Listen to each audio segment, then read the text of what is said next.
TV, helping you access health services in Rotherham. नमस्कार, मैं हूँ आपके साथ शिवानी शर्मा और आप देख रहे हैं QTV। आप सभी का एक बार हमारे चैनल में बहुत बहुत स्वागत है। आइए डालते हैं आज की कुछ खास खबरों की तरफ एक नजर। तब तक आप बने रहिए QTV के साथ लगातार। कन्नौज सदर तहसील में रजिस्ट्रार कार्यालय को अधिवक्ताओं ने घेर लिया। उनके खिलाफ लगातार नारेबाजी का आरोप है कि एक अधिवक्ता को जाति सूचक गालियां देते हुए रजिस्ट्रार ने उसे बाहर निकाल दिया था। तहसील में बैठने वाले सभी अधिवक्ता रोष व्याप्त है। ऐसे में उन्होंने आरोपी के खिलाफ FIR दर्ज कराए जाने की मांग करी है। अधिवक्ताओं की हड़ताल के बाद कार्य को परेशानी का सामना करना पड़ रहा है। अधिवक्ता एसोसिएशन कलेक्ट्रेट के पूर्व अध्यक्ष अधिवक्ता अजय यादव ने कहा कि 8 मई को अधिवक्ता हीरा लाल से रजिस्ट्रार ने कार्यालय में अभद्रता की थी। उनके कमरे से बाहर भी निकाल दिया था। इसमें अधिवक्ताओं में आक्रोश है।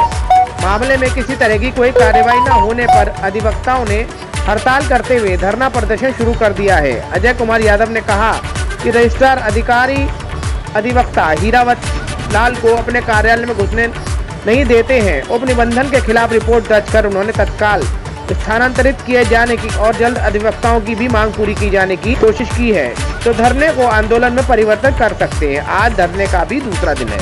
धरना प्रदर्शन का आज दूसरा दिन है और विगत में मैं शासन प्रशासन को अवगत भी करा चुका हूं कि यहाँ के उपनिबंधक महोदय अपनी तानाशाही रवैया अपना कर हर डीड में कोई न कोई कमी निकाल कर उसको पैसे के द्वारा पूरा करा के और फिर उसका निबंधन करते हैं। वास्तविकता तो ये है कि इनका हर डीड में कमी निकालने का मकसद एक ही होता है कि उसकी भरपाई अर्थ से हो और जब वो ये जो अनर्थ करते हैं उसे अर्थ से पूरा कर दिया जाता है तब वही दस्तावेज सही हो जाता है और अगर पूरा नहीं किया जाता तो उसको लौटा देते हैं। जबकि एक सब रजिस्ट्रार महोदय को केवल देखना ये होता है कि हमारे यहाँ जो डीड प्रस्तुत किया जा रहा है उस पर स्टाम्प पर्याप्त रूप से दिया जा रहा है या नहीं दिया जा रहा है, क्रेता विक्रेता सही हैं, गवाह सही हैं और जो लैंड बेची जा रही है वो सही है। हालांकि ये कार्य न्यायालय का है कि कौन लीगल है कौन इलीगल है वो देखें। इनका केवल काम इतना है कि इनके सामने जो भी दस्तावेज निबंधन के लिए आता है उसका निबंधन करें। लेकिन होता ये इनके स्वयं के बनाए हुए इतने कानून हैं जो कानून अगर इनको पैसा दे दीजिए भ्रष्टाचार कर लीजिए तो वो सभी माफ और आपका वही डीड रजिस्ट्री हो जाएगा। ये सब भी हम लोग बर्दाश्त करते रहे और विगत में कई आंदोलन हमने इनके खिलाफ चलाए। शासन प्रशासन को भी अवगत कराया। इन्होंने स्वयं क्षमा याचना की कि भविष्य में इस प्रकार की कोई कोताही नहीं होगी और किसी प्रकार के हमारे स्वयं के बनाए कानून नहीं चलेंगे। जो रजिस्ट्रेशन एक्ट के कानून हैं वही चलेंगे।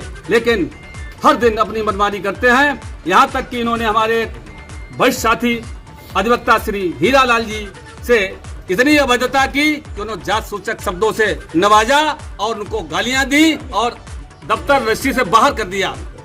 इनको ये कहां से कानून मिल गया? ये प्रजातंत्र है। इस लोकतंत्र में हमारा नौकर जो है आज हमारा मालिक बन के बैठा हुआ, जबकि मालिक हम हैं और नौकर ये एक लोक सेवक नौकर होता है जनता का और उसको अपना राइट्स एंड ड्यूटीज जो उसकी है उनका निर्वहन करना पड़ता है, न कि वो हमारे मालिकाना हक पर प्रहार करे। इनको जो हमारे साथी अधिवक्ता हीरा लाल जी को दफ्तर से बाहर किया है और ऐसी तमाम इन्होंने कार्रवाइयाँ की हैं जिनसे हमने शासन प्रशासन को अवगत भी कराया है। और अगर ये अपनी मनमानी पे हैं तो हम लोग भी अपनी जगह। घटना 8/5/2023 को घटी है और इसके पूर्व भी घट चुकी है। हालांकि वो हम बराबर अपने पैसे के बल पर और क्षमा याचना के बल पर झेलते चले आ रहे थे। मैंने 8/5/2023 को एक बैनामा मौजा फतेहपुर का लिखा था जिसमें पेमेंट था 1,85,000 रुपये का और वो शर्तिया बैनामा का लैंग्वेज था। शर्तिया बैनामा के लैंग्वेज में होता है कि 1 साल के अंदर यदि विक्रेता का क्रेता रुपया वापस दे देता है तो ज़मीन उसकी हो जाएगी, अन्यथा क्रेता की हो जाएगी।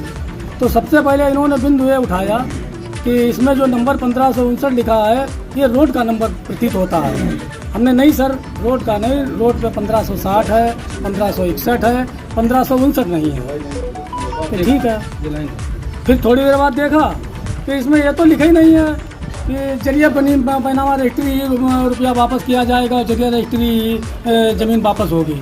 हमने कि सर इसमें लिखा है शर्तिया बैनामा का उत्तर यही होता है कि अगर हमारी शर्त नहीं पूरी होती है तो ज़मीन इनकी हो जाएगी, और यदि हम शर्त पूरी कर देते हैं तो ज़मीन हमारी हो जाएगी, क्रेता की हो जाएगी। कुछ देर तक ये रजिस्ट्री रखे रहे, रखने के बाद में इन्होंने यूँ करके रजिस्ट्री हमारी फेंक दी और कहा भाग जाइए यहाँ से, ऐसे तुम्हारे जैसे दलितों की रजिस्ट्री नहीं कर देंगे, किसी कीमत पे नहीं करेंगे, तुम्हें जो कुछ करना हो करो जाकर। इन्होंने मेरे साथ बहुत ज़्यादा अवस्था की और ये भी धमकी दी कि अगर दोबारा कार्यालय के अंदर घुसने की कोशिश की तो मैं तुम्हारे गोली मरवा दूँगा, इतनी भी धमकी इन्होंने दी। तो तब यहाँ से सुन लीजिए, तब मैं यहाँ से चला गया तो मेरे बेटे ने फ़ोन किया, मेरा बेटा भी वकील है और दूसरा बेटा भी वकील, उसने कहा कि सर कर दो रजिस्ट्री, किसी तरीके से कर दो। उससे चुपचाप इनका एक अंदर कमरा बना हुआ है, वहाँ ये लेकर गए और इनका 5,000 रुपये में सौदा हुआ, उसी शर्तिया बैनामे का 5,000 रुपये की। मेरे पास मेरे बच्चे ने कहा कि पापा ऐसी बात, हमने कि यार देख लो पैसे क्यों दे रहे हो, उसने पैसे देने कोई बात ही नहीं। पैसा हमने क्रेता से लिया और लेने के बाद हमारे बेटे ने 5,000 रुपया देकर उसी शर्तिया बैनामा की रजिस्ट्री करवाई, और मेरे लिए तो बराबर बंद ही हो गया, जबकि आज मेरी 64-65 साल की उम्र हो गई। मेरा कोई भी बैनामा, कोई भी अधिकारी, कोई भी कर्मचारी, किसी से मेरा कोई बात विवाद नहीं हुआ। इसीलिए इन्होंने ये जाना था कि शायद हीरालाल एक दलित व्यक्ति हैं, इनके साथ 4 वकील नहीं होंगे। आज मेरे साथ 500 नहीं 5,000 वकील इकट्ठा है। इस बात का मुझे गर्व है, सौभाग्य है, ये मेरी सरमानना है। मैंने सभी के साथ अच्छा किया है, इसका मुझे अच्छा परिणाम है, और इन्होंने जो बुरा किया है उनके विरुद्ध धरना प्रदर्शन जारी है। इस मामले में किससे अभी आप शिकायत कर चुके हैं? इस मामले में हमने 8 तारीख को पहले कोतवाली में ही प्रार्थना पत्र दिया था। कोतवाली